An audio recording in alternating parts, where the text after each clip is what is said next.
Hi guys, my name is Crystal. Welcome to my YouTube channel. Welcome old subscribers, welcome new. If you like my videos, please press the like button, please do subscribe.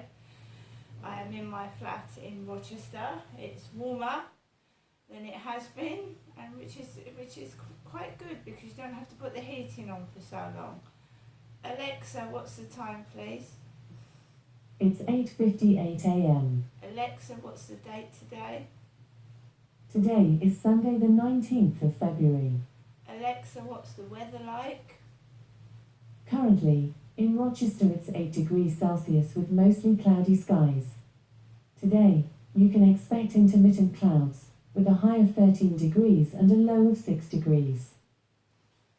Alexa, can you tell me a comic relief joke? To support comic relief, I've got some jokes from some of the UK's best loved celebs. Here's a joke from Sir Lenny Henry. What do you get if you're still on a barbecue? Hot cross buns. Thank you. I'm here all week. Try the veal. He literally is here all week. Would you like another joke? Yes. Yes. Okay. Here's a joke from Adam Thomas.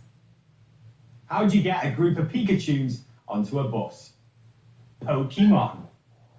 I should do stand-up, honestly. Great crowd. I think Adam could give up the day job. Would you like another joke? Yes. Okay. Here's a joke from Greg James. What did the llama say when he got kicked out of the zoo? I'll pack my bags, is what it said. Can I interest you in another joke? Yes. Okay. Here's a joke from Jay Blades. What do you get when you cross a giraffe with a hedgehog? A 6-foot toothbrush. You're having a giraffe. How about another joke? No.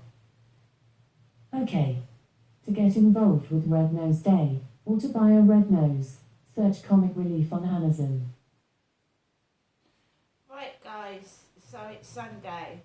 I have nothing much planned for Sunday. Sunday for me is a nice relaxing day at home, probably just watching a bit of TV, listening to the radio, pottering about the place, picking up the pieces from what the cat and the dog has done last night.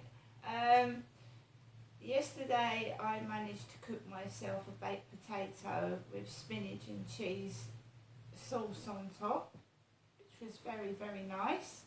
So I cooked a baked potato, and I need to get my iron, so I got some spinach, a side dish of spinach and cheese, put it all over the potato, and I had that for my lunch.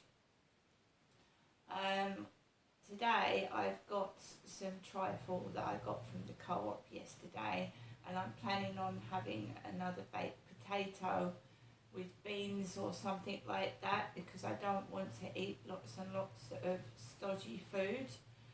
I am partial to crisps, and I can get through loads and loads of crisps, so I'm trying to keep away from crisps.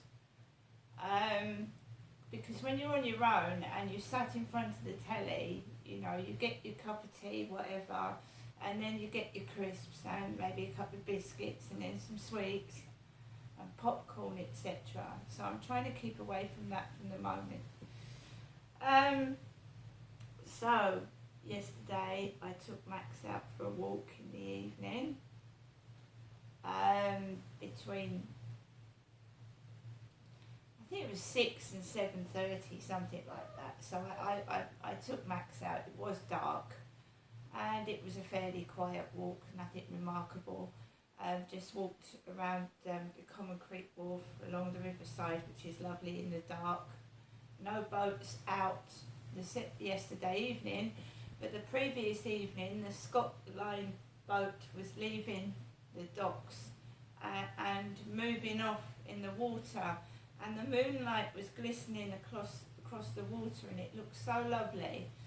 And so you get some beautiful boats on the Rochester Riverside just to look at the boats, you know, and a lot of people go fishing along there because you often see like cockles and crab's legs on the path where they've caught a crab or they've got some cockles. So it is quite nice around here for that sort of thing. And the birds, you get a lot of geese. You get geese along the riverside flying in the sky, etc., etc. When I got back from walking my dog, it was fairly noisy above, but I ignored it. It wasn't as bad as it had been, but I ignored it. I managed to put the telly on and I managed to actually watch an episode of Casualty. Because when the noise was going on 2 years ago, I couldn't even watch the telly. Because I can't explain it. When you've got a noise, even if it's like a drill, right, you just don't, it spoils. Noise can spoil your everyday life, can't it? It can. I mean, I used to go and sit in the library in Chatham, and then as soon as I got to a computer, you'd get the window cleaners opposite me, cleaning the windows, exactly where my computer was. Or you get some builders like hammering bricks right opposite where I was using the computer. It's annoying, it makes you want to get up and leave. And that is exactly what it's done for, to annoy and to upset. But why? What harm was I doing sat in the library by myself, reading books, reading newspapers, and looking at, you know, my favourite actors on the computer? What was wrong in doing that? So that would happen. But, you know, noise can spoil your life. I mean, I've seen it often on the telly. Programmes like Neighbours from Hell, buses going up side streets, things like that. So the reason why I let things go is because when there's a load of noise going on, you cannot concentrate. You just sit and want it to stop. That's all you want to do. And I'd be getting that continuously for 4 days in a row, and I didn't want to do anything. I didn't want to do anything. I didn't want to wash up. I didn't want to do anything. It was like I was being forced outside for some reason. So now I'm trying. I think my brain is saying to me, Crystal, you can't carry on like this. You've got to just deal with it. And I'm dealing with it because I have done all I can. I've spoken to relevant people. I went to an MP called Kelly Tolhurst, and then I find she's not working in that position anymore and she can't help me. I went down to the MP's little office, which is in Rochester, and it wasn't open.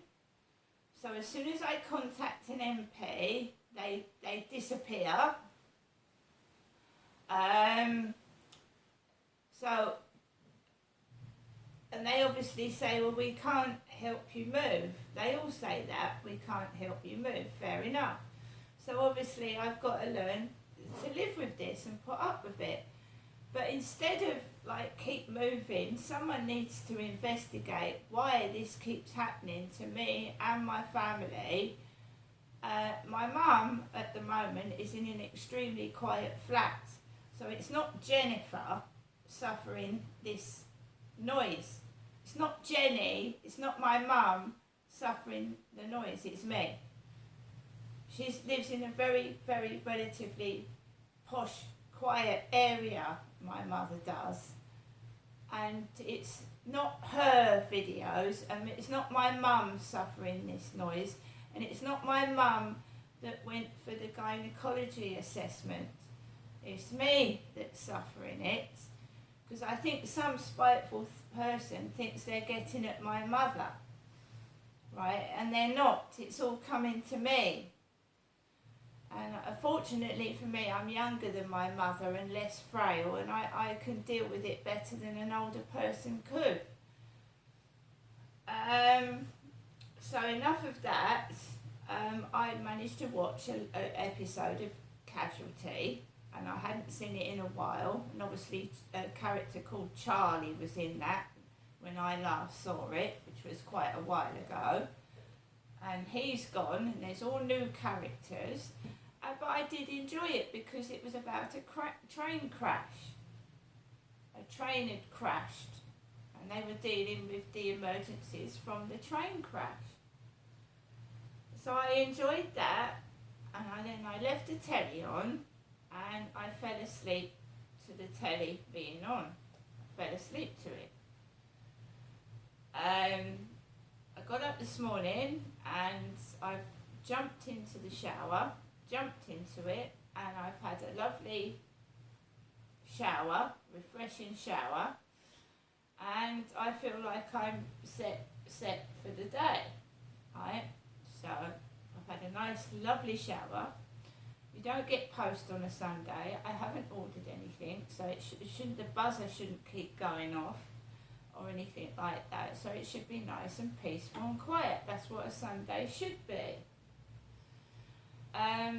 So there was like a notification to my phone about 3 a.m. in the morning, 3 a.m. last night, early hours of the morning. There was a notification, an activity on my phone. My end digits of my phone are 92.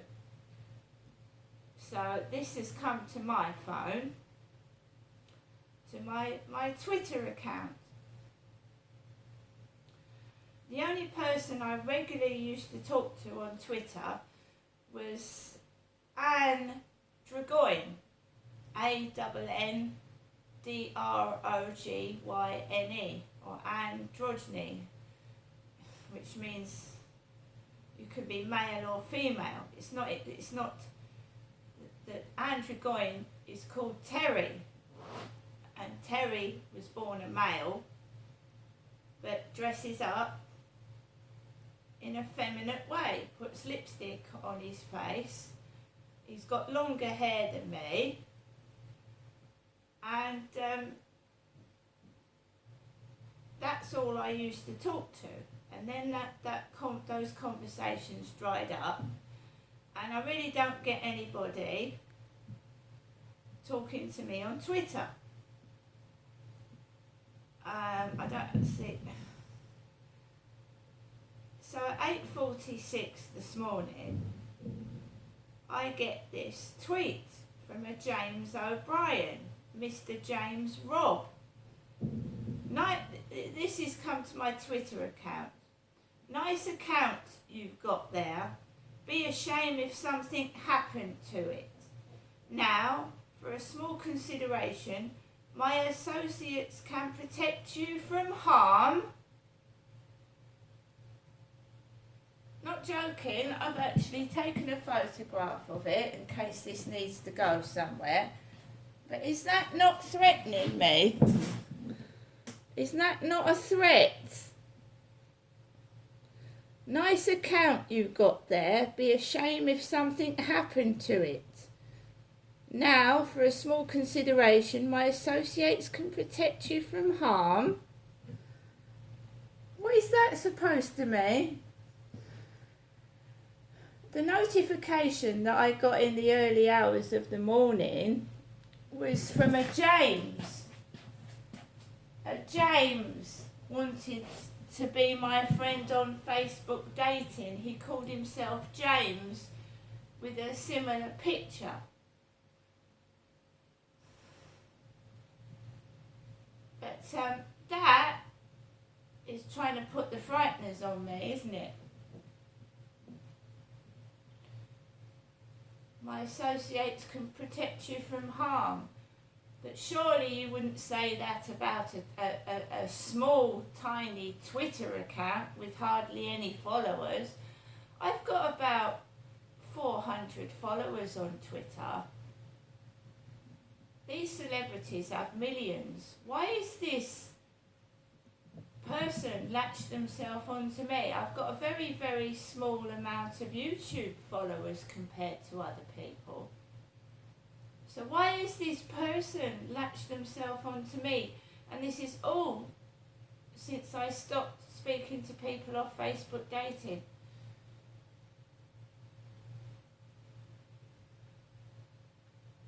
Someone is trying to make me feel scared. Never had that before. Never. I've had some pretty damn shit when I first started YouTube. I had some. If you notice on YouTube, I don't allow comments because I was getting perverted sexual comments and I had to turn it off. So now they've started on my Twitter. And how did they get hold of my Twitter? Because my Twitter is not my name. So how did they get hold of my Twitter account? It must be somebody that has been talking to me on Twitter, that knows me. Because how otherwise would they get hold of my Twitter account? It's either someone that knows me, someone I've been speaking to on Twitter, because how would they get hold of my account? And if this James Robb, whoever he is real, which I doubt it, why send a woman something like that? So I woke up to that this morning. I'm not going to do anything about it yet because I think they're just after money. So in a way, they're trying to blackmail again. They're not getting photos. They're not getting any information out of me. And now they're trying to blackmail me in another way. I mean, they're not getting any money. I haven't got money. My father, Derek, died 2 years ago, and he left what he had to his wife, Jennifer. I didn't get a penny. I didn't get a stick of furniture. I didn't get a penny.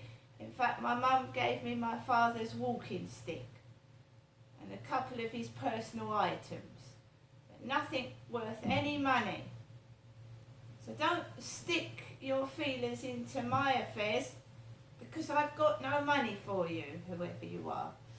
I'm going to get on with the rest of my day, have a cup of coffee, ignore it, but somebody is desperate for money and they'll do anything to get it. See you later.